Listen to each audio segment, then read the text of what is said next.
अब तक हमने इस सीरीज में यह देख लिया है कि एक अल्टरनेटर में विद्युत ऊर्जा कैसे उत्पन्न होती है। तो इस वीडियो में हम देखेंगे कि हार्मोनिक्स क्या है और इसे हम कैसे एलिमिनेट करते हैं। तो इस सीरीज की पिछली वीडियोस के माध्यम से हमने देखा कि अल्टरनेटर या सिंक्रोनस जनित्र में विद्युत ऊर्जा एक वेव फॉर्म में उत्पन्न होती है, जिसे हम साइन वेव कहते हैं। अब होता यह है कि अल्टरनेटर के स्टेटर यानी आर्मेचर में बहुत से चालक होते हैं। तो आर्मेचर के कुछ चालकों में साइन वेव न उत्पन्न होकर अतिरिक्त वेव उत्पन्न हो जाती है। तो साइन वेव के अतिरिक्त सभी वेव फॉर्म्स को हार्मोनिक्स कहते हैं। यह हार्मोनिक्स हमारी फंडामेंटल वेव को ही बदल देती है। जैसे यह एक हमारी फंडामेंटल साइन वेव है और हम चाहते हैं कि हमारे सिस्टम में केवल यही साइन वेव रहे, इसमें कोई बदलाव न हो। तो हमारी नीड यह प्योर साइन वेव है। लेकिन अब मान लीजिए इसमें एक हार्मोनिक्स उत्पन्न हो गई, तो अब यह हार्मोनिक्स वेव हमारी फंडामेंटल वेव को ही परिवर्तित कर देती है, जिससे एक परिणामी मतलब हार्मोनिक्स युक्त वेव उत्पन्न होती है, जिससे हमें इसके दुष्परिणाम देखने को मिलते हैं। यह हार्मोनिक्स हीट उत्पन्न करती है और अनावश्यक हानि उत्पन्न करती है तथा इक्विपमेंट और सिस्टम की दक्षता घटाती है। और इक्विपमेंट जैसे ट्रांसफार्मर या अल्टरनेटर के सिंक्रोनाइजेशन में दिक्कत आती है। तो इन्हीं हार्मोनिक्स को कम करने के लिए मशीन में शॉर्ट पिच वाइंडिंग का उपयोग करते हैं। तो अभी तक हमें यह समझ में आ गया कि साइन वेव के अतिरिक्त सभी वेव को हार्मोनिक्स कहते हैं। पर हम यह डिसाइड कैसे करते हैं कि यह कौन सी हार्मोनिक्स है?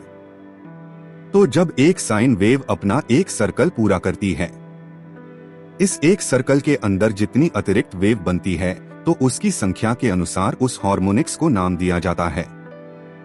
जैसे यदि इसमें 3 वेव बनती है तो इसे तीसरी हार्मोनिक्स कहते हैं, और यदि 5 वेव बन रही हो तो उसे 5वीं हार्मोनिक्स कहते हैं। तो ऐसे ही इन वेव की संख्या के अनुसार हार्मोनिक्स को निर्धारित किया जाता है। तो आपने एक बात नोटिस करी होगी कि जितनी हार्मोनिक्स की संख्या अधिक होती है, उसकी वेव भी उतनी ही छोटी होती जाती है। इसीलिए हमारे लिए वो हार्मोनिक्स अधिक नुकसानदायक है जिनकी संख्या कम है, क्योंकि उनकी वेव बड़ी होती है। इसलिए हम 7 से अधिक हार्मोनिक्स को न के बराबर प्रभावशाली मानते हैं। अब हार्मोनिक्स की जो संख्या है, जैसे 2, 3, 4, 5, 6, 7 आदि को n से दर्शाते हैं, जहां n हार्मोनिक्स की संख्या है। यह एक पिच फैक्टर का सूत्र है। हालांकि हम इस सूत्र और शॉर्ट पिच वाइंडिंग के बारे में किसी दूसरे वीडियो में बात करेंगे, जो आपको इसी सीरीज में मिल जाएगा। अभी के लिए हम केवल हार्मोनिक्स पर फोकस रखते हैं। इसे कैसे खत्म करते हैं सीखते हैं। तो हमें पिच फैक्टर का सूत्र पता है। हार्मोनिक्स के लिए Kp को Kpn और कोस एल्फा को कोस n एल्फा लिखते हैं। और n क्या है? n हमारी हार्मोनिक्स की संख्या है जिसे हमने एलिमिनेट करना है। चूंकि हार्मोनिक्स भी एक वेव ही है, तो n हार्मोनिक्स की वजह से भी EMF उत्पन्न होता है, तो यह भी n EMF हो जाता है। तो अभी आप इस सूत्र को देखिए, यदि हम इस Kpn को ही शून्य कर दे तो n हार्मोनिक्स भी शून्य हो जाएगी। तो हम Kpn बराबर 0 लिखते हैं। अब Kpn का सूत्र जो कि cos n एल्फा बटा 2 है। अब कोस को दूसरी राइट हैंड साइड ले जाते हैं तो यह कॉस इनवर्स हो जाएगा। चूंकि कोस 0 का मान 90 डिग्री होता है, तो n एल्फा बटा 2 बराबर 90। तो अब n एल्फा बराबर 180 डिग्री हो जाएगा और एल्फा बराबर 180 बटा n हो जाएगा। तो अब हमारे पास एल्फा का सूत्र है, तो इससे हम बीटा का सूत्र भी निकाल लेते हैं। चूंकि हम यह जानते हैं कि एल्फा प्लस बीटा बराबर 180 डिग्री होता है, तो एल्फा हमने अभी ज्ञात किया है, जो कि 180 डिग्री बटा n है। तो एल्फा का मान रख देते हैं। अब बीटा बराबर 180 माइनस 180 डिग्री बटा n होगा।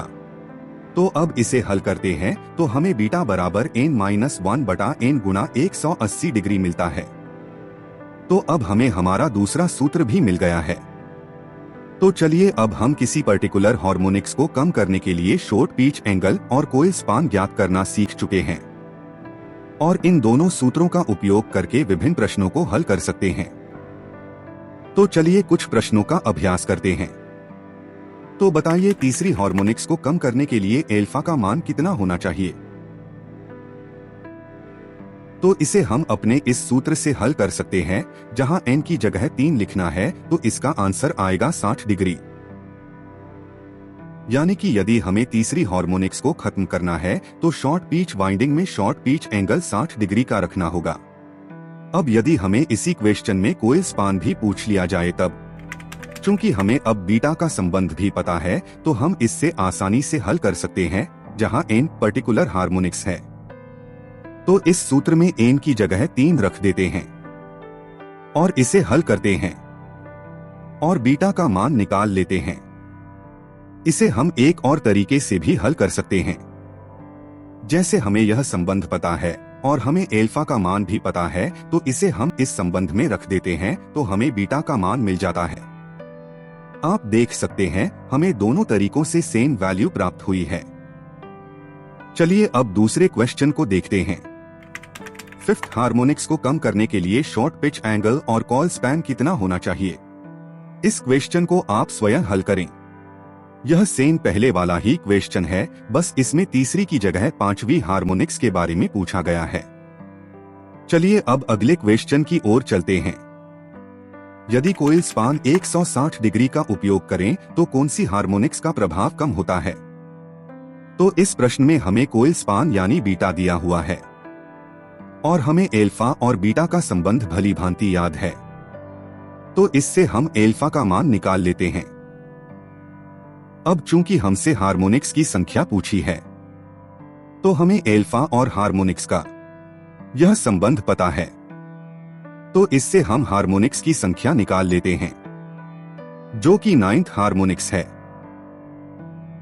चलिए अब एक आखिरी क्वेश्चन और कर लेते हैं। एक 3 फेज अल्टरनेटर जिसकी एक पोल पिच 18 स्लॉट की है और वाइंडिंग 60 डिग्री शॉर्ट पिच करी गई है, तो कोई स्पान स्लॉट की संख्या में बताइए। इसमें हमें बताया गया है कि एक पोल पिच 18 स्लॉट की है और हम जानते हैं कि एक पोल पिच इलेक्ट्रिकल डिग्री में 180 डिग्री होती है, तो 18 स्लॉट बराबर 180 डिग्री है। तो एक स्लॉट बराबर 180 डिग्री बटा 18 हो जाएगा और इससे हमें प्रत्येक एक स्लॉट का कोण मिल जाता है और हमें एल्फा का मान दिया गया है। इससे हम बीटा का मान निकाल लेते हैं, अर्थात हमें कोइल स्पान 120 डिग्री मिलता है। लेकिन हमें प्रश्न में स्लॉट में कोइल स्पान पूछा है, तो अब हमें टोटल कोइल स्पान का इलेक्ट्रिकल डिग्री पता है, तो इसमें हम एक स्लॉट कोण का भाग दे देते हैं तो हमें स्लॉटों की कुल संख्या मिल जाएगी, जो कि 12 स्लॉट है। उम्मीद है हमने आपके नॉलेज में कुछ बढ़ोतरी करी है। यदि आपको यह वीडियो अच्छा लगा है तो इसे लाइक और शेयर जरूर कर दें। Thank you.